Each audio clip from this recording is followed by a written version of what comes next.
વાગરા તાલુકાના અગરમાન અને સલાદરા ગામની વચ્ચે મેઇન રોડ ઉપર આઈસર ટેમ્પો પલટી ખાતા 40 થી વધુ કંપનીના કામદારોને ઈજા પહોંચી। વાગરા તાલુકાના અગરમા અને સલાદરા ગામની વચ્ચે મેઇન રોડ ઉપર આઈસર ટેમ્પો પલટી ખાતા 40 થી વધુ કંપનીના કામદારોને ઈજા પહોંચી હતી।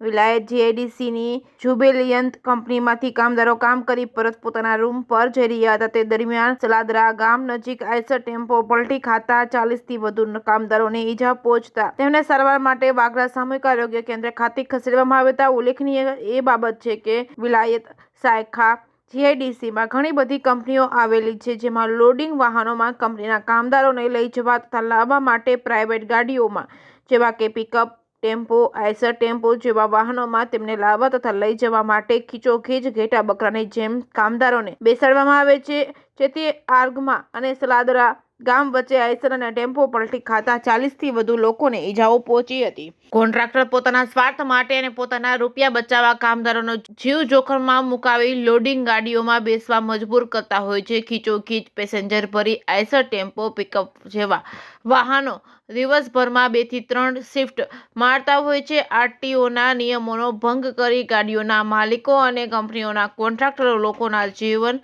સાથે ખેલ કરી રહ્યા હોય તેવું લાગી રહ્યું છે, જ્યારે આવા લોડિંગ ગાડીઓમાં ખીચોખીચ પેસેન્જર બેસાડી જતા લોકો સામે હવે ટ્રાફિક પોલીસ કડક કાર્યવાહી કરે તેવી માંગ ઉઠવા પામી છે। Reporting by Ketan Mehta, Bharuch.